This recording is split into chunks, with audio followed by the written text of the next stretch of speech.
आज से कई सौ साल पूर्व की बात है।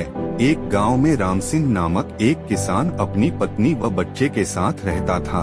राम सिंह अनपढ़ व गरीब था, मगर अपने बेटे सुंदर को वह पढ़ा लिखा कर किसी योग्य बनाना चाहता था, ताकि उसका बेटा भी उसकी भांति उम्र भर मेहनत मजदूरी न करता रहे।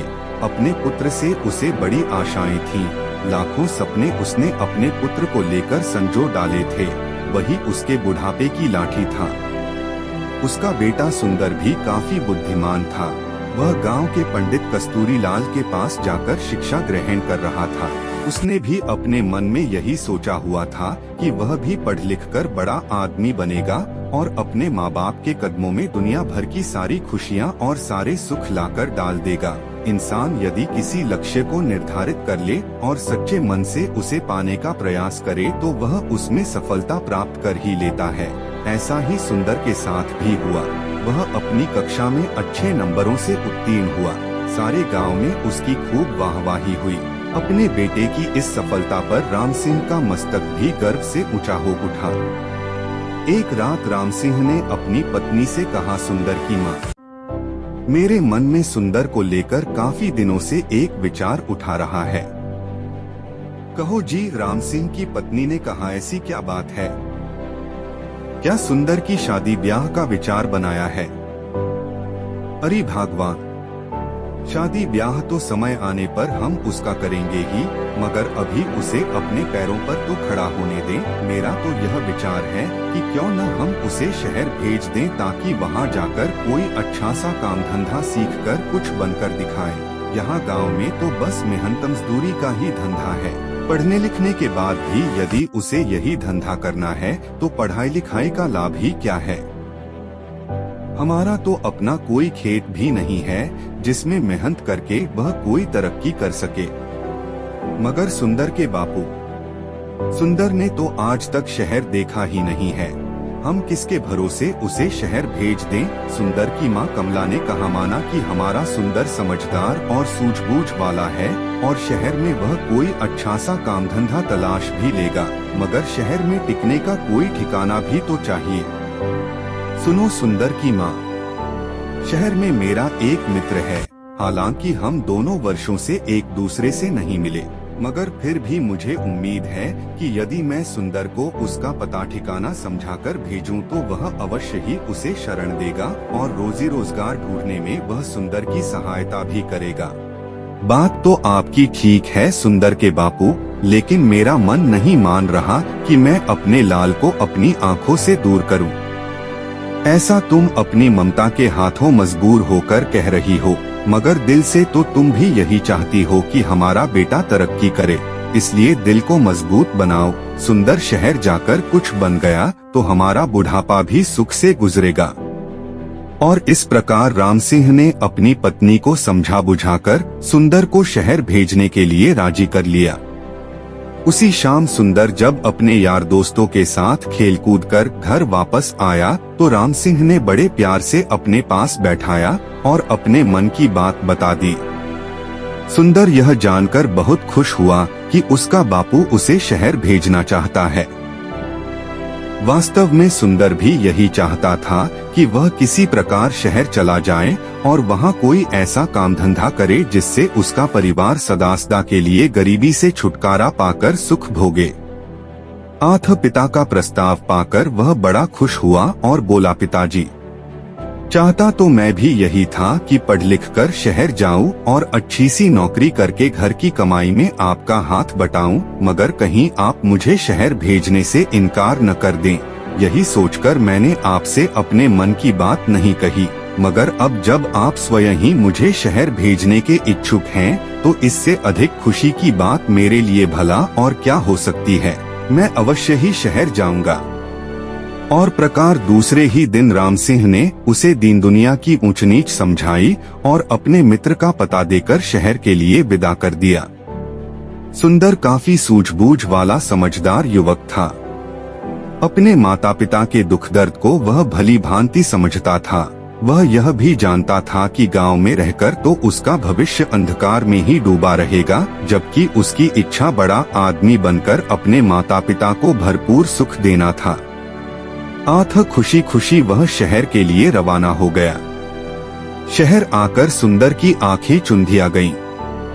खूब भीड़ भड़का, सजी संवरी दुकानें, तागेनिकों का आवागम। खैर, आश्चर्य से वह सब देखता सुंदर अपने पिता के कथित दोस्त से मिलने चल दिया। लेकिन जब वह पता के बताए स्थान पर पहुंचा तो पता चला कि उसके पिता का दोस्त रामचंद्र तो न जाने कब का मर खप गया और अब तो उसके परिवार का भी कोई अता पता नहीं था। यह जानकर सुंदर बहुत निराश हुआ और सोचने लगा कि अब क्या होगा। आशा निराशा तो जीवन में चलती ही रहती है, लेकिन सुंदर उन युवकों में से नहीं था जो हताश होकर बैठ जाते हैं। उसमें हिम्मत और आत्मविश्वास कूट कूट कर भरा था। उसने अपने आप को दिलासा दिया और बोला, बेटे सुंदर, निराश होने से कुछ नहीं होगा। अब शहर आ ही गए हैं तो कुछ करके ही लौटेंगे। माँ और बापू ने मुझसे बड़ी उम्मीदें लगा रखी हैं। मैं ही उनके बुढ़ापे की लाठी हूँ। अब शहर आ ही गया हूँ तो कुछ बनकर ही लौटूंगा। तुझे याद नहीं, गांव में मास्टर जी कहा करते थे, हिम्मते मर्दा मत दे खुदा। यानी जो लोग हिम्मत करते हैं उनकी मदद खुद भगवान करते हैं। अपने आप को इसी प्रकार हौसला बंधाता हुआ सुंदर पूछता पूछता एक सराय में आकर ठहर गया। उसने स्नान आदि से निवृत्त होकर थोड़ा आराम किया, फिर किसी नौकरी की तलाश में निकल पड़ा। वह जहाँ भी नौकरी मांगने जाता, दुकानदार उसके बातचीत करने के ढंग और उसकी सूझबूझ से प्रभावित तो होता, किंतु कोई जान पहचान न होने के कारण उसे नौकरी नहीं मिल पाती थी। इसी प्रकार कई दिन गुजर गए। सुंदर गांव से अपने साथ जो रुपया पैसा लेकर आया था वह भी लगभग समाप्त होने को था। अब तो सचमुच सुंदर को चिंताओं ने घेरा। वह सोचने लगा कि काश शहर में उसकी कोई जानकारी होती तो अवश्य ही उसे कोई नौकरी मिल जाती। एक दिन की बात है, सुंदर थक-हार कर एक पेड़ के नीचे बैठा मौजूदा स्थिति के विषय में सोच रहा था। उससे कुछ ही दूरी पर राज कर्मचारी पेड़ की ठंडी छाव में बैठे गपशप कर रहे थे।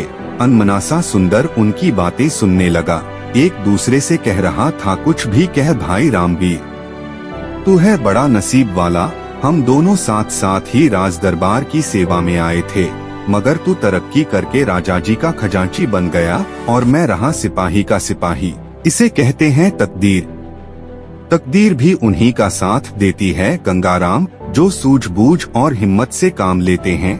मैंने अपनी सूझबूझ से कुछ ऐसे काम किए कि महाराज का विश्वास पात्र बन गया और उन्होंने मेरी ईमानदारी देखकर मुझे खजांची बना दिया। नन भाई, तू जरूर किसी साधु या फकीर से कोई मंत्र वंतर पढ़वा कर लाया होगा जो इतनी जल्दी इतनी तरक्की कर ली, वरना मैं क्यों न किसी ऊंचे पद पर पहुंच गया। भैया, तू मुझे भी अपनी कामयाबी का राज बता। तेरे जैसे लोग इसी चक्कर में रहते हैं कि पकी पकाई मिल जाए और खा लें। अरे भाई मेरे, अगर इंसान में हिम्मत, हौसला, ईमानदारी, साहस और सूझबूझ हो तो वह पहाड़ को खोदकर नदी बहा दे। देख, तू वह मरा हुआ चूहा देख रहा है ना? रामवीर ने सड़क के किनारे पड़े एक मरे हुए चूहे की ओर इशारा किया। हाँ, देख रहा हूँ। आने जाने वाले लोग भी उसे देख रहे हैं और घृणा से थूककर दूसरी ओर मुंह फेर कर निकल रहे हैं। रामवीर भाई, मैं तुझसे तेरी कामयाबी का रहस्य पूछ रहा था और तू मुझे मरा हुआ चूहा दिखा रहा है। ये क्या बात हुई? गंगाराम, मैं तुझे कामयाबी की बाबत ही बता रहा हूँ। सुन, लोग उस मरे हुए चूहे पर थूक कर जा रहे हैं, मगर कोई सूझबूझ वाला इंसान इस मरे हुए चूहे से भी 4 पैसे कमा लेगा। भैया मेरे, अक्ल का इस्तेमाल करने से ही इंसान कामयाबी हासिल करता है, जंतर मंतर से कुछ नहीं होता। मैं समझ गया भाई। रामवीर निराश सा होकर गंगाराम बोला, तू मुझे अपनी कामयाबी का राज बताना ही नहीं चाहता। खैर, कभी तो मेरे भी दिन बदलेंगे। अब चलते हैं। इस प्रकार वे दोनों राज कर्मचारी उठकर चले गए। वे तो चले गए, मगर खजांची रामवीर की चूहे वाली बात ने सुंदर के दिमाग में खलबली सी मचा दी। उसके दिमाग में रामवीर की कही बात बार बार गूंज रही थी। लोग उस मरे हुए चूहे पर थूक थूक कर जा रहे हैं। मगर कोई सूझबूझ वाला इंसान इस मरे हुए चूहे से भी 4 पैसे कमा लेगा, 4 पैसा कमा लेगा, 4 पैसे कमा लेगा। सुंदर सोचने लगा, खजांची की बात में दम है।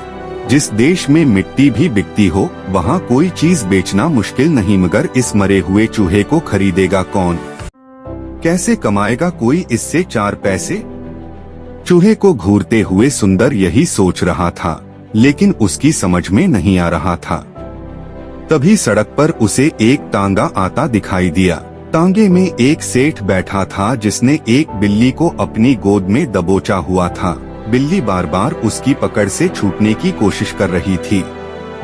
अभी घोड़ा गाड़ी सुंदर के आगे से गुजरी ही थी कि बिल्ली सेठ की गोद से कूदी और सड़के के किनारे की झाड़ियों में जा घुसी।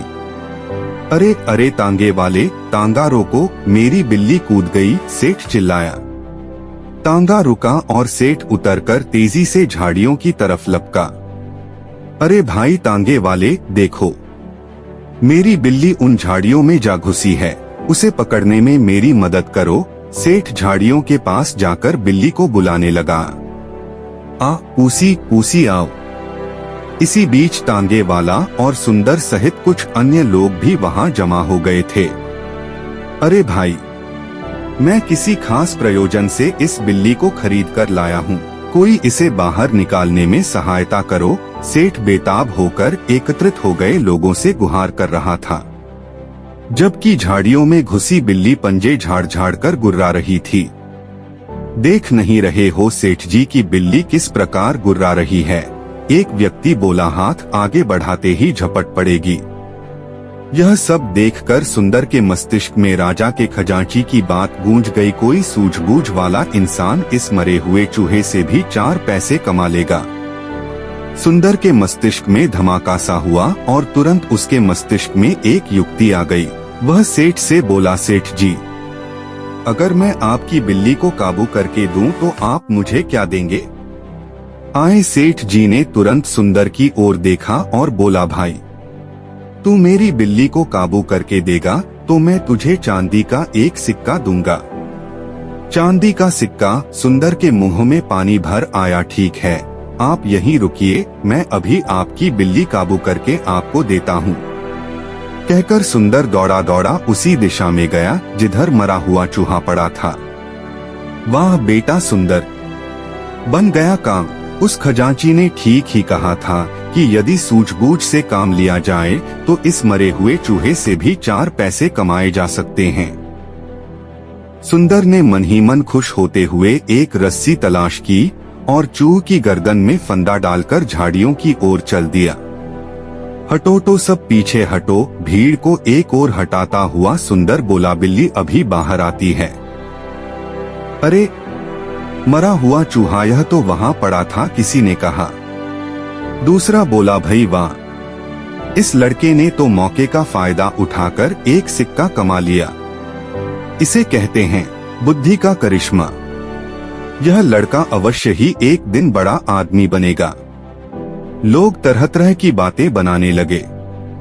सुंदर झाड़ियों के करीब बैठ गया और रस्सी से बंधे चूहे को बिल्ली के सामने लहराने लगा। मोटे चूहे को देखकर बिल्ली के मुंह में पानी भर आया। एक नजर उसने मैत्री भाव से सुंदर की ओर देखा, फिर दुम हिलाती हुई धीरे धीरे सुंदर के करीब आने लगी। सभी लोग उत्सुकता से यह तमाशा देख रहे थे।